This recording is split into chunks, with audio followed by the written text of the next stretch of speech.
Olá pessoal, tudo bem com vocês? Eu sou o professor Pedro e hoje teremos mais uma aula de História. Na última aula, nós compreendemos a relação entre as mudanças econômicas e sociais na Baixa Idade Média, na visão dos europeus do período. Também entendemos a denominação Renascimento Cultural e Humanismo, ok? Assunto que continuaremos na aula de hoje. Vamos lá? Para que vocês possam acompanhar aí da casa de vocês, eu peço que abram a apostila 3 na página 123. Prontos? Bom, os humanistas não negavam a religião. Eles queriam conviver com ela, mas valorizando a ação humana e a liberdade de criar, agir e fazer escolhas. Portanto, foram fortes influenciadores de um novo jeito, uma nova forma de pensamento, que passou a coexistir com o teocentrismo. Este é chamado de antropocentrismo, ou seja, o homem passa a estar no centro das ações. Não é uma ruptura com a Igreja Católica, tá? No caso, passa a ser reconhecido o valor, as ações dos homens. Então, como uma criação divina, porém que tem liberdade de criar, agir e fazer escolhas. Ok? Então, este é o antropocentrismo, o homem no centro das ações. O teocentrismo atribui a Deus a centralidade em relação ao universo. Ok? Só para reforçar, o pensamento antropocêntrico confere aos seres humanos a posição de centro do universo. Ok? Então percebam nessa tabela aqui, nesses quadrinhos ao lado. Nós temos a Alta Idade Média, no qual predominava o teocentrismo. Dá para dividir a palavra. Ok? Deus no centro. Já na Baixa Idade Média, no final da Baixa Idade Média, quando teremos um momento de transição, nós vamos ter a coexistência entre o teocentrismo e o antropocentrismo. Então, o homem no centro. Ok? E a partir do Renascimento, a gente vai ter uma predominância do antropocentrismo. Ok? Antes de prosseguir com o conteúdo, eu sugiro que vocês resolvam comigo esta atividade da página 123, atividade 1. Leia o texto do holandês Erasmo de Roterdã, escrito no século XVI. No presente, o homem se faz através da posse da razão. Se as árvores e bestas selvagens crescem, os homens, creia-me, moldam-se. Pois pode-se demonstrar que não existe animal mais selvagem ou perigoso do que um homem que sempre atue por ambição, desejo, ira, inveja ou mau gênio. Donde se pode concluir que aquele que não permite que seu filho seja instruído de forma conveniente não é homem, nem filho de homem. Se o homem se realizar com sabedoria, eu poderia quase dizer que resultaria em um ser semelhante a Deus. De acordo com Erasmo de Roterdã, o que distingue os homens dos animais? Bom, vamos pensar no texto. De acordo com o texto, é o uso da razão que diferencia os homens dos animais. Pessoal, vocês precisam lembrar que o uso do termo homens usado no texto se refere à humanidade, ou seja, a todos os seres humanos, homens e mulheres. Ok? B. Explique a afirmativa. As bestas selvagens crescem, os homens moldam-se. Bom, percebam o seguinte, o autor afirma que os animais vivem como nascem, de acordo com uma ordem pré-estabelecida. Um boi é um boi. Já os seres humanos podem se transformar ao longo da vida, pois têm capacidade para isso. Tá? Tem razão. É o uso da razão. As ideias de Erasmo podem ser consideradas humanistas? Justifique.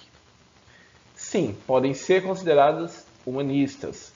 O humanismo afirma a capacidade humana de pensar, de criar e de transformar a si mesmo e a realidade ao seu redor. Ok? Os textos se multiplicam, o surgimento da imprensa. Bom, por volta do século XV, uma invenção chinesa chegada à Europa foi aperfeiçoada pelo inventor e gráfico Johannes Gutenberg. Essa invenção ganhou o nome de imprensa, uma máquina gráfica que imprimia textos. Até então, pessoal, os livros e todos os demais documentos tinham de ser escritos e copiados à mão. Era um trabalho muito demorado e por isso circulavam pouquíssimas cópias de cada obra. Com o surgimento da imprensa, letras feitas de chumbo eram posicionadas numa forma, compondo o texto em uma matriz. Depois, era só passar tinta sobre elas e prensar o papel. A impressão também era um trabalho demorado, mas o resultado era vantajoso, pois permitia tirar quantas cópias se quisessem. Textos e livros passaram a ser impressos e a circular com maior facilidade. Assim, além do conhecimento oral, a escrita se tornava um importante meio de registrar e divulgar conhecimento e novidades. Observe a imagem ao fundo. É uma ilustração de Giovanni Stradano, de cerca de 1600. É uma imagem que mostra uma oficina de impressão do período estudado. Nela, notamos a divisão de trabalho. Há trabalhadores montando as placas com os tipos móveis, outros cobrindo essas placas com tinta. Um prensando a placa sobre a folha e outro arrumando as folhas impressas. Na Idade Média, os saberes se concentravam nos poucos materiais que eram escritos, certo? Afinal, poucas pessoas aprendiam a ler e escrever. Apenas alguns membros da nobreza e especialmente pessoas ligadas ao clero. A Igreja Católica concentrava a produção de manuscritos e a produção de iluminuras, aquelas imagens que nós já aprendemos anteriormente. O primeiro livro impresso por Gutenberg foi a Bíblia. Então, essa concentração pela Igreja ainda permaneceu durante muito tempo após a invenção da imprensa. Apesar disso, com o passar do tempo, a imprensa foi possibilitando o aumento e a variedade de produtos de informações, e a maior circulação fez com que os impressos atingissem um número um pouco maior de pessoas. Até os dias atuais, a produção e a divulgação de informações e conhecimento continuam ligados ao exercício de projetos políticos de poder. Ok? Página 125. O método científico. O método defendido e utilizado pelos pensadores humanistas para desenvolver estudos e tentar desvendar o mundo era uma combinação entre o raciocínio, que é a capacidade dos seres humanos de elaborar as ideias, e a observação dos mais diversos fenômenos. Por exemplo, naturais, como chuvas, quedas, doenças, estrelas, e também filosóficos, como a retomada dos pensamentos de autores da antiguidade. Tudo isso para entender seu funcionamento. Esse método, lentamente aperfeiçoado, deu origem a muitas teorias científicas. O astrônomo polonês Nicolau Copérnico, por exemplo, desenvolveu uma nova teoria sobre o universo e o seu funcionamento.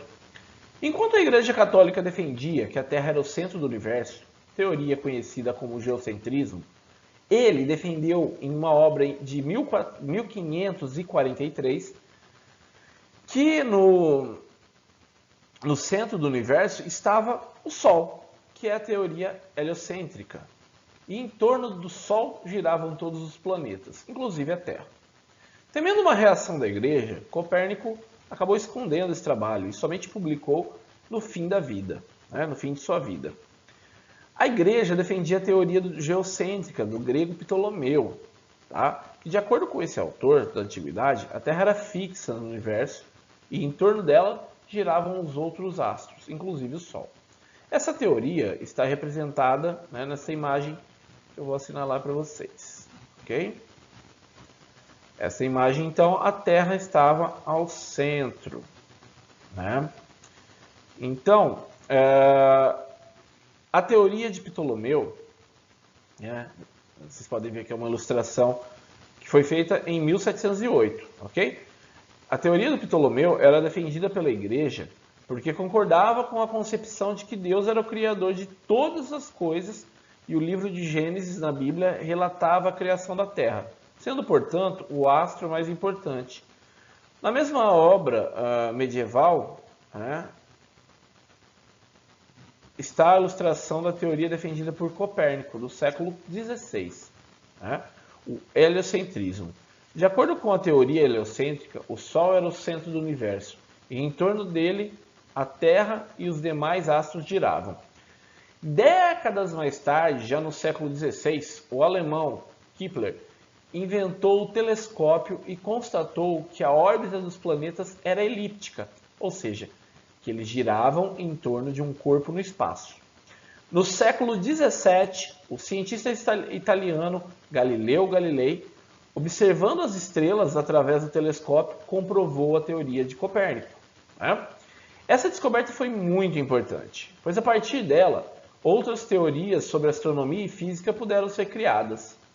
Mapas e instrumentos de navegação também foram inventados, ou melhor, utilizados graças a referências mais precisas, exatas de localização, que utilizavam os astros como referências. Os conhecimentos obtidos junto aos árabes a respeito das navegações também foi muito importante nesse processo de aperfeiçoamento do método científico. As descobertas de Copérnico e Galileu não foram aceitas pela Igreja Católica no período, ok? O livro de Copérnico, por exemplo, foi proibido em 1616 e Galileu foi perseguido pela Inquisição, que era o tribunal instituído pela Igreja Católica para julgar acusados de crimes contra a fé católica. E este autor foi obrigado a negar suas ideias publicamente em 1633, além de ser condenado à prisão domiciliar. Apenas em 1992, ou seja, 350 anos depois, o Papa João Paulo II reconheceu publicamente que a Igreja tinha errado ao condenar Galileu e suas ideias. A medicina também se modificou nesse período, graças aos estudos de anatomia. Depois de séculos de proibição, a Igreja permitiu, em 1492, a dissecação de cadáveres. Essa prática foi muito importante, pois as descobertas experimentais serviram de base para os médicos, que passaram a entender melhor sobre o funcionamento dos órgãos e sistemas do corpo. E também foi interessante para os artistas, que podiam retratar o corpo humano com maior precisão. Novamente, o contato com os árabes e os persas também contribuiu com a medicina europeia. Muitos conhecimentos desses povos foram incorporados à medicina europeia. Ok? A ilustração que temos aqui ao lado, uma ilustração anônima do século XVI, registra uma aula de anatomia do médico e barbeiro inglês John Bannister. Ele é considerado responsável pelos estudos de medicina na Inglaterra desse período. As suas obsessões pela medicina e as suas observações em cadáveres foram vitais para a compreensão de órgãos, de ossos, do esqueleto e do sistema circulatório. Ok? Bom, pessoal, então chegamos ao fim de mais uma aula. Na aula de hoje, nós compreendemos o conjunto de mudanças na Europa que ficou conhecido como Renascimento Cultural, assunto que continuaremos na próxima aula.